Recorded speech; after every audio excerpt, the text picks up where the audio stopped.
ಶ್ರೀ ಗುರುಭ್ಯೋ ನಮಃ ಹರಿ ಓಂ.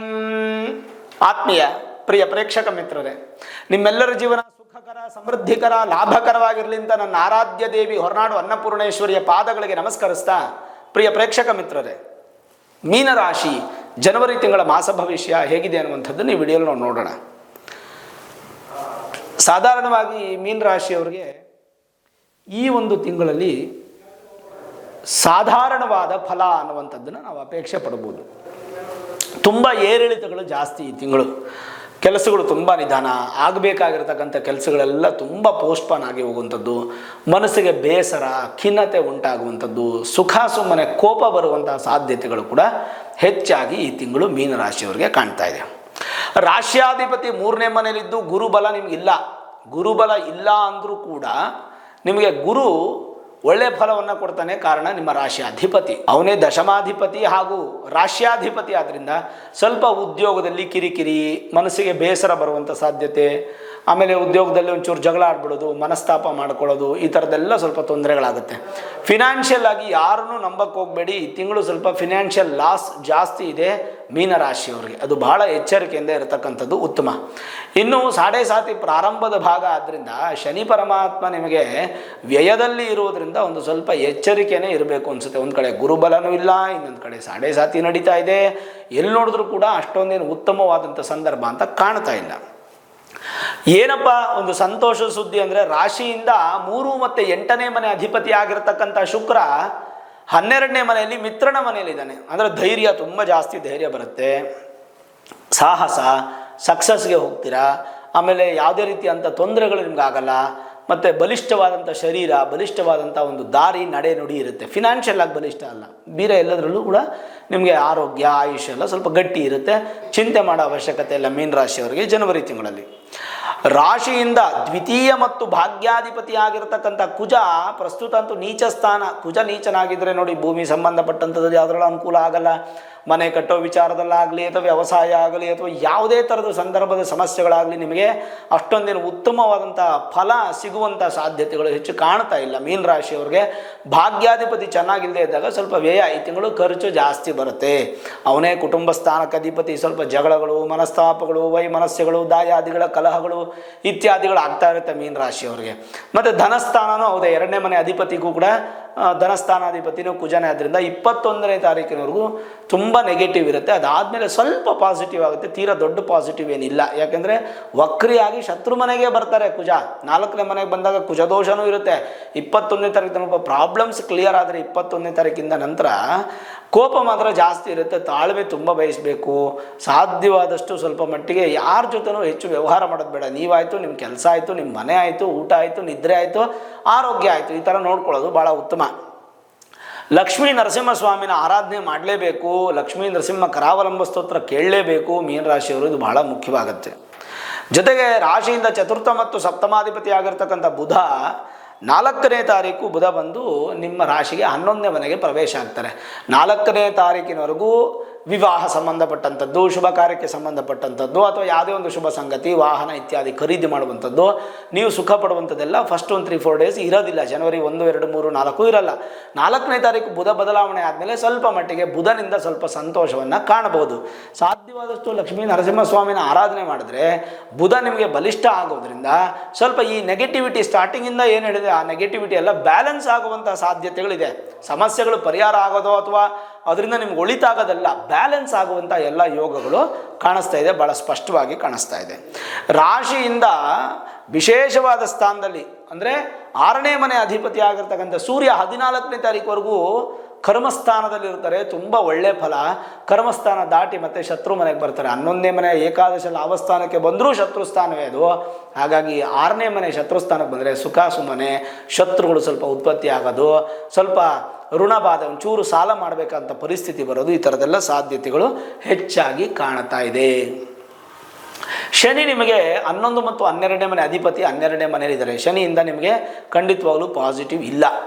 ಈ ತಿಂಗಳು ಬರೋ ತಿಂಗಳು ಅದಕ್ಕೆ ಬರೋ ತಿಂಗಳು ಪಾಸಿಟಿವ್ ಇಲ್ಲ. ಪ್ರಾರಂಭ ಶನಿ ಮುಗಿದ ಮೇಲೆ ಜನ್ಮ ಶನಿ ಪ್ರಾರಂಭ ಆಗುತ್ತೆ ಮಾರ್ಚ್ 28ಕ್ಕೆ, ಜನ್ಮ ಶನಿ 2.5 ವರ್ಷ, ಆಮೇಲೆ 2025 ಜುಲೈಗೆ ಅಂತ್ಯ ಶನಿ ಪ್ರಾರಂಭ ಆಗುತ್ತೆ. ಶನಿ ಪ್ರಭಾವಕ್ಕೆ ತುಂಬ ಒಳಗಾಗ್ತಿದ್ದೀರಾ ಮೀನರಾಶಿಯವರು. ನಿಮ್ಮ ಜನ್ಮ ಜಾತಕದಲ್ಲಿ ಶನಿ ಬಲಿಷ್ಠವಾಗಿದೆಯಾ ಬಲಹೀನವಾಗಿದೆಯಾ ಅದನ್ನು ನೀವು ಮೂಲ ಜಾತಕವನ್ನು ನುರಿತ ಜ್ಯೋತಿಷ್ಯರಿಗೆ ತೋರಿಸ್ಕೊಂಡು Vedic astrology higher astrology predictions ಮಾಡಿಸ್ಕೊಂಡು ಶನಿ ನಿಮ್ಮ ಮೂಲ ಜಾತಕದಲ್ಲಿ ಏನಾದರೂ ಶತ್ರು ಸ್ಥಾನದಲ್ಲೋ ನೀಚನಾಗೋ ಅಥವಾ ವಕ್ರಿಯಾಗೋ ಅಸ್ತಂಗತನಾಗೋ ಇದ್ದರೆ ಖಂಡಿತವಾಗ್ಲೂ ನಿಮಗೆ ಅಷ್ಟೊಂದು ಉತ್ತಮ ಫಲ ಇಲ್ಲ. ಸಾಡೆ ಸಾದಲ್ಲಿ ಇನ್ನಷ್ಟು ಕಷ್ಟಪಡ್ತೀರಾ. ಅದೇ ಶನಿ ಉಚ್ಚ ಸ್ಥಾನದಲ್ಲೋ ಸ್ವಕ್ಷೇತ್ರದಲ್ಲೋ ಮೂಲ ತ್ರಿಕೋಣದಲ್ಲೋ ಶಶಯೋಗದಲ್ಲೋ ಮಿತ್ರನ ಮನೆಯಲ್ಲೋ ಇದ್ದರೆ ಖಂಡಿತವಾಗ್ಲೂ ನಿಮ್ಗೆ ಒಳ್ಳೆ ಇರುತ್ತೆ.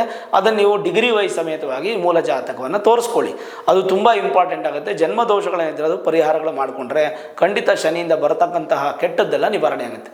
ಆದರೂ ಕೂಡ ಮಾರ್ಚ್ 28ನೇ ತಾರೀಕು ಶನಿ ಬದಲಾವಣೆ ಆಗಿ ಜನ್ಮ ಶನಿ ಪ್ರಾರಂಭ ಆದರೂ ಮೀನರಾಶಿಯವರಿಗೆ ಮಾರ್ಚ್ 29ನೇ ತಾರೀಕು ಎಲ್ಲ ಕಡೆಯೂ ನಿಮ್ಮ ಊರು ಸುತ್ತಮುತ್ತ ನಿಮ್ಮ ಮನೆ ಅಕ್ಕಪಕ್ಕ ಎಲ್ಲಾದರೂ ದೇವಸ್ಥಾನದಲ್ಲಿ ಶನಿ ಶಾಂತಿ ಹೋಮವನ್ನು ಮಾಡ್ತಾರೆ ಮಾರ್ಚ್ 29ನೇ ತಾರೀಕು. ನಿಮ್ಗೆ ಅನುಕೂಲ ಆಯಿತು ಅಂದರೆ ಮಾರ್ಚ್ 29ನೇ ತಾರೀಕು ಎಲ್ಲಾದರೂ ಪೂಜೆ ಕೊಟ್ಟು ಪೂಜೆಯನ್ನು ಮಾಡಿಸ್ಕೊಳ್ಳೋದು ಉತ್ತಮ, ಹೋಮವನ್ನು ಮಾಡಿಸ್ಕೊಳ್ಳೋದು ಉತ್ತಮ. ಎಲ್ಲೂ ಅನುಕೂಲ ಆಗಲಿಲ್ಲ ಅಂತಂದರೆ ನಿಮ್ಮ ಸಹಕಾರದಿಂದ ನಾನು 1 ಲಕ್ಷ ಸ್ವಾಹಾಕಾರದ ಶನೈಶ್ಚರ ಮಹಾಯಜ್ಞವನ್ನು ಯಾಗವನ್ನು ಮಾಡ್ತಾ ಇದ್ದೇನೆ. ಈ ಯಾಗಕ್ಕೆ ನೀವು ಪಾಲ್ಗೊಳ್ಬೇಕಾದ್ರೆ ಒಬ್ಬರಿಗೆ 431 ರೂಪಾಯಿ 431 ರುಪೀಸ್ ನೀವು ಪೇ ಮಾಡಬೇಕಾಗುತ್ತೆ. ನಿತ್ಯ ಸೌಭಾಗ್ಯ .in ಅನ್ನುವಂತಹ ಯೂಟ್ಯೂಬ್ ಚಾನಲ್ ನಿತ್ಯ ಸೌಭಾಗ್ಯ .in ಅನ್ನುವಂತಹ ವೆಬ್ಸೈಟ್ಗೆ ನೀವು ಲಾಗಿನ್ ಆದರೆ ಅದರಲ್ಲಿ ನಿಮಗೆ ಒಂದು ಫಾರ್ಮ್ ಕಾಣುತ್ತೆ. ಆ ಫಾರ್ಮಲ್ಲಿ ನಿಮ್ಮ ಗೋತ್ರ, ನಕ್ಷತ್ರ, ಹೆಸರು, ರಾಶಿ, ಪಿನ್ ಕೋಡ್ ಸಮೇತವಾಗಿ ನಿಮ್ಮ ಅಡ್ರೆಸ್ಸನ್ನು ಅದರಲ್ಲಿ ಫಿಲಪ್ ಮಾಡಿ ನೀವು 431 ರೂಪಾಯಿ ಒಬ್ಬರಿಗೆ ನೀವು ಪೇ ಮಾಡಿ ಸಬ್ಮಿಟ್ ಮಾಡಿ ರಿಜಿಸ್ಟ್ರೇಷನ್ನ ಪ್ರಾಸೆಸ್ಸನ್ನು ಕಂಪ್ಲೀಟ್ ಮಾಡಿಕೊಂಡ್ರೆ ನಿಮ್ಮ ಒಂದು ಹೆಸರಲ್ಲಿ ಗೋತ್ರ ನಕ್ಷತ್ರದಲ್ಲಿ ಪೂಜೆ ಆಗಿ ಮನೆಗೆ ಪ್ರಸಾದವಾಗಿ ಮಂತ್ರಾಕ್ಷತೆ ಸಮೇತವಾಗಿ ಕುದುರೆ ಲಾಳ ನಿಮ್ಮ ಮನೆಗೆ ಬಂದು ಸೇರುತ್ತೆ. ಆ ಕುದುರೆ ಲಾಳವನ್ನು ದೇವರ ಮನೆ ಅಥವಾ ಮೈನ್ ಡೋರಲ್ಲಿ ಅಥವಾ ಕಾರಲ್ಲೋ ನೀವು ಇಟ್ಕೊಂಡು ಅದನ್ನು ಉಪಯೋಗಿಸ್ಬೋದು. ಅದರಿಂದ ಶನಿ ಪ್ರಭಾವದಿಂದ ಸ್ವಲ್ಪ ನಿಮಗೆ ಕಡಿಮೆ ಪ್ರಾಬ್ಲಮ್ಸು ಬರುತ್ತೆ. ಅಂದರೆ ಸಮಸ್ಯೆ ನಿವಾರಣೆ ಆಗಿಬಿಡುತ್ತೆ, ಝೀರೋ ಆಗುತ್ತೆ ಅಂತ ನಾನು ಯಾವತ್ತೂ ಹೇಳಲ್ಲ ಯಾರಿಗೂ. ನಾವೇನು ದೇವರೇನಲ್ಲ. ಶನಿಯ ಪ್ರಭಾವ ಜೋರಾಗಿ ಬೀಳೋ ಏಟು ಮೆಲ್ಲಗೆ ಬೀಳೋ ಥರ ಶನಿ ಪರಮಾತ್ಮ ನಿಮಗೆ ಮಾಡ್ತಾನೆ. ಆ ಕುದುರೆ ಲಾಳ ಮನೆಗೆ ಪ್ರಸಾದವಾಗಿ ಬರುತ್ತೆ. ನಿಮ್ಗೇನಾದರೂ ಕನ್ಫ್ಯೂಷನ್ ಆಯಿತು, ರಿಜಿಸ್ಟ್ರೇಷನ್ ಮಾಡ್ಲಿಕ್ಕೆ ಬರಲಿಲ್ಲ, ನಮ್ಗೆ ಉಪಯೋಗ ಮಾಡ್ಲಿಕ್ಕೆ ಬರಲ್ಲ ಅಂತಂದರೆ ಖಂಡಿತವಾಗ್ಲೂ ನೀವು ಕೆಳಗಡೆ ಕಾಡ್ತಾ ಇರ್ತಕ್ಕಂಥ ನಂಬರ್ ಇದೆಯಲ್ಲ ಫಾರ್ ಸೇವಾ ಕಾಂಟ್ಯಾಕ್ಟ್ ಅಂತ, ಆ ನಂಬರ್ಗೆ ನೀವು ಕಾಲ್ ಮಾಡಿದ್ರೆ 8431384001 ಅಥವಾ 8147568255 ಎರಡು ನಂಬರಲ್ಲಿ ಯಾವ ನಂಬರ್ಗಾದರೂ ಫೋನ್ ಮಾಡಿ. 8 ಅನ್ನೋದು ನೋಡಿ ಸ್ಟಾರ್ಟಿಂಗ್ ಲೆಟ್ರ್, ಅದು ಕೂಡ ಸ್ಟಾರ್ಟಿಂಗ್ ನ್ಯೂಮರಿಕ್ ನಂಬರು, ಅದು ಶನಿಗೆ ಸಂಬಂಧಪಟ್ಟದ್ದೇ. ಅಂದರೆ ಮಾಡೋದನ್ನು ಸರಿಯಾಗಿ ಮಾಡಬೇಕು ಅನ್ನುವಂಥದ್ದು ನನ್ನ ಒಂದು ಮೂಲ ಉದ್ದೇಶ. ಅದಕ್ಕೆ ಪರಿಪೂರ್ಣವಾಗಿ ಸರಿಯಾಗಿ ಯಾಗವನ್ನು ಮಾಡೋದಕ್ಕೆ ಬೇಕಾದ ಪೂರ್ವ ತಯಾರಿಗಳನ್ನು ಕರೆಕ್ಟಾಗಿ ಮಾಡ್ಕೋತಾ ಇದ್ದೀವಿ. ಆ ನಂಬರ್ಗೆ ನೀವು ಫೋನ್ ಮಾಡಿದ್ರೆ ನಿಮಗೆ ಅವ್ರು ಟೆಲಿಕಾಲರ್ಸು ನಿಮಗೆ ಗೈಡ್ ಮಾಡ್ತಾರೆ, ನಿಮಗೆ ಎಜುಕೇಟ್ ಮಾಡಿ ನಿಮಗೆ ಸಪೋರ್ಟ್ ಮಾಡ್ತಾರೆ. ರಿಜಿಸ್ಟ್ರೇಷನ್ ಪ್ರಾಸೆಸ್ನ ನೀವು ಕಂಪ್ಲೀಟ್ ಮಾಡ್ಕೋಬೋದು. ಒಬ್ಬರಿಗೆ 431 ರೂಪಾಯಿ. ಇನ್ನು ಈ ಶನಿ ಶಾಂತಿ ಮಾಡ್ಕೊಂಡ್ಮೇಲೆ ನಿಮಗೆ ಜನ್ಮ ಶನಿ ಪ್ರಾರಂಭ ಆಗುತ್ತೆ ಮಾರ್ಚ್ 29ರಿಂದ. ಜನ್ಮ ಶನಿಯಲ್ಲಿ ಸಣ್ಣ ಪುಟ್ಟ ಭಗವಂತನ ಆರಾಧನೆ ಮಾಡೋದ್ರಿಂದ ಪರಿಹಾರ ಮಾಡ್ಕೊಳ್ಳೋಣ, ತೊಂದರೆ ಇಲ್ಲ. ಇನ್ನೂ 2 ತಿಂಗಳು ಆದಮೇಲೆ ಇರೋದು ಜನವರಿ ತಿಂಗಳ ಮಾಸ ಭವಿಷ್ಯಕ್ಕಂತೂ ನೀವು ಶನಿ ಶಾಂತಿ ಮಾಡ್ಕೊಳ್ಬೇಕು. ಶನಿ ಶಾಂತಿ ಅಂದರೆ ಶನಿ ದೇವಸ್ಥಾನಕ್ಕೆ ಹೋಗಿ ಬರುವಂಥದ್ದು, ಶನಿ ಪರಮಾತ್ಮನ ಆರಾಧನೆ ಮಾಡುವಂಥದ್ದು, ಶಿವನ ದೇವಸ್ಥಾನಕ್ಕೆ ಹೋಗುವಂಥದ್ದು. ಮುಖ್ಯವಾಗಿ ಕುಜ ನೀಚನಾಗಿರೋದ್ರಿಂದ ನೀವು ಖಂಡಿತವಾಗ್ಲೂ ನೀವು ಲಕ್ಷ್ಮೀ ನರಸಿಂಹ ಕರಾವಲಂಬ ಸ್ತೋತ್ರ, ಲಕ್ಷ್ಮೀ ನರಸಿಂಹನ ಆರಾಧನೆ ಮಾಡುವಂಥದ್ದು ಭಾಳ ಒಳ್ಳೆಯದು. ಈ ಒಂದು ತಿಂಗಳಲ್ಲಿ ಊಹಿಸಲಾಗದೇ ಇರತಕ್ಕಂಥ ಸ್ವಲ್ಪ ಸಮಸ್ಯೆಗಳು ಬರುತ್ತೆ. ನೀವು ಅಂದ್ಕೊಳ್ಳೇ ಇರಲ್ಲ, ಏರಿಳಿತಗಳು ಜಾಸ್ತಿ ಇರುತ್ತೆ. ನಾನು ಪ್ರಾರಂಭದಲ್ಲೇ ಹೇಳಿದೆ. ಜೊತೆಗೇನಪ್ಪ ಅಂದರೆ ಸ್ವಲ್ಪ ಚತುರ್ಥ ಸ್ಥಾನ ಸ್ವಲ್ಪ ಬಲಿಷ್ಠವಾಗಿರೋದ್ರಿಂದ ಅದೊಂದು ಸ್ವಲ್ಪ ಪ್ಲಸ್ ಪಾಯಿಂಟು. ಪ್ಲಸ್ ಶುಕ್ರ ಬಲಿಷ್ಠವಾಗಿರೋದ್ರಿಂದ ಸ್ವಲ್ಪ ಪ್ಲಸ್ ಪಾಯಿಂಟ್. 2 ಗ್ರಹ ಬಿಟ್ಟರೆ ಇನ್ನು ಯಾವ ಗ್ರಹಗಳು ಅಷ್ಟೊಂದೇನು ಬಲಿಷ್ಠವಾಗಿಲ್ಲ. ಶನಿಯಿಂದ ಸ್ವಲ್ಪ ಉದ್ಯೋಗದಲ್ಲಿ ತೊಂದರೆಗಳು ಬರ್ಬೋದು. ಈ ತಿಂಗಳಲ್ಲಿ ಸ್ವಲ್ಪ ಖರ್ಚು ವ್ಯಯ ಜಾಸ್ತಿ ಆಗುವಂಥದ್ದು ಯೋಗಗಳು ನಿಮಗೆ ಜಾಸ್ತಿ ಇರುತ್ತೆ. ಶೈಕ್ಷಣಿಕವಾಗಿ ಸ್ವಲ್ಪ ಅನುಕೂಲ ಇದೆ. ವಿದ್ಯಾಭ್ಯಾಸಕ್ಕೆ ತೊಂದರೆ ಇಲ್ಲ, ಉದ್ಯೋಗಕ್ಕೂ ತೊಂದರೆ ಇಲ್ಲ. ಕಾರಣ ದಶಮ ಸ್ಥಾನದಲ್ಲೇ ಸೂರ್ಯ 14ನೇ ತಾರೀಕುವರೆಗೂ ಇರ್ತಾರೆ. ಅದಾದಮೇಲೂ ಕೂಡ ದಶಮಾಧಿಪತಿ ತೃತೀಯದಲ್ಲಿರೋದ್ರಿಂದ ತೊಂದರೆ ಏನಿಲ್ಲ. ಇನ್ನು ಕೆಲವೊಂದು ಬೆಲೆ ಬಾಳುವ ವಸ್ತುಗಳು ಹಾಳಾಗುವಂಥ ಸಾಧ್ಯತೆ ಅಥವಾ ಕಳ್ಳತನವಾಗುವಂಥ ಸಾಧ್ಯತೆ ಸ್ವಲ್ಪ ಗಮನದಲ್ಲಿರಿ. ನಿಮ್ಮ ಒಂದು ಎಚ್ಚರಿಕೆ ಗುಣ. ಸೋಂಬೇರಿ ಜಾಸ್ತಿ ಪಡಬೇಡಿ, ನಿದ್ರೆ ಜಾಸ್ತಿ ಮಾಡಬೇಡಿ. ಸ್ವಲ್ಪ ಕೆಟ್ಟ ಅಭ್ಯಾಸ ಇದ್ದರೆ ಕಡಿಮೆ ಮಾಡ್ಕೊಳ್ಳಿ. ಈ ತಿಂಗಳು ಸ್ವಲ್ಪ ಹೊಟ್ಟೆ ಉದರ ಸಮಸ್ಯೆಗಳು ಜಾಸ್ತಿ ಬರುವಂಥ ಸಾಧ್ಯತೆಗಳು ಜಾಸ್ತಿ ಇದೆ. ಪ್ರಗತಿ ನಿಮಗೆ ಹೆಚ್ಚಾಗಿದೆ. ವಿದೇಶಿ ವಿದ್ಯೆ, ಉದ್ಯೋಗ, ವ್ಯಾಪಾರ, ವ್ಯವಹಾರಕ್ಕೆ ತುಂಬ ಅನುಕೂಲ ಇದೆ. ಈ ಒಂದು ಸಂದರ್ಭದಲ್ಲಿ ಸ್ವದೇಶದಲ್ಲಿ ಮಾಡುವಂಥ ವ್ಯಾಪಾರಗಳು ಕೂಡ ತುಂಬ ಚೆನ್ನಾಗಿದೆ. ದೃಷ್ಟಿ ಬಾಧೆ ತುಂಬ ಜಾಸ್ತಿ ಆಗುತ್ತೆ.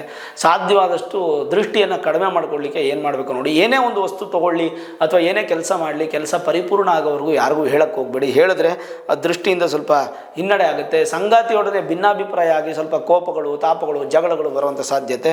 ಸ್ವಲ್ಪ ಮಟ್ಟಿಗೆ ಪುಣ್ಯಕ್ಷೇತ್ರಗಳ ದರ್ಶನ ಮಾಡ್ತೀರಾ, ಪಾರ್ಕು, ಸಿನಿಮಾ ಅಂತ ಹೋಗಿ ಬರ್ತೀರಾ, ಸ್ವಲ್ಪ ಲೈಫನ್ನು ಎಂಜಾಯ್ ಮಾಡ್ತೀರಾ. ಅದೆಲ್ಲ ನಿಮಗೆ ಈ ಜನವರಿ ತಿಂಗಳಲ್ಲಿ ತುಂಬ ಚೆನ್ನಾಗಿದೆ.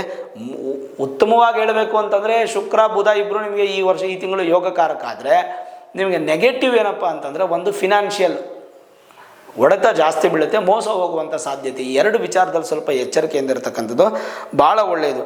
ಗುಣಮಟ್ಟದ ಜೀವನವನ್ನು ಅನುಗ್ರಹಿಸಬೇಕು ಭಗವಂತ ಅಂತಂದರೆ ನಾವು ಭಗವಂತನ ಸ್ಮರಣೆ ಮಾಡಬೇಕು, ಭಗವಂತನ ದರ್ಶನ ಮಾಡಬೇಕು, ಭಗವಂತನ ಸಮೀಪಕ್ಕೆ ನಾವು ಹೋಗಿ ಬರಬೇಕು, ಯಥೇಚ್ಛವಾಗಿ ಭಗವಂತನ ಆರಾಧನೆ ಮಾಡಬೇಕು.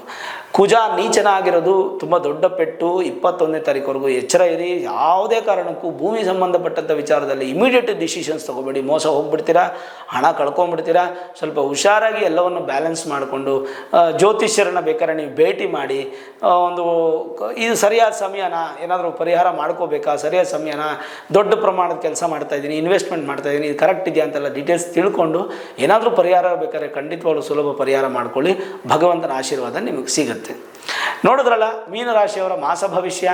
ಈ ವಿಡಿಯೋ ಇಷ್ಟ ಆಗಿದ್ರೆ ಲೈಕ್ ಮಾಡಿ, ಶೇರ್ ಮಾಡಿ, ಮುಖ್ಯವಾಗಿ ನಮ್ಮ ಚಾನಲ್ಗೆ ಸಬ್ಸ್ಕ್ರೈಬ್ ಮಾಡಿ, ಬೆಲ್ ಐಕಾನನ್ನು ಪ್ರೆಸ್ ಮಾಡಿ.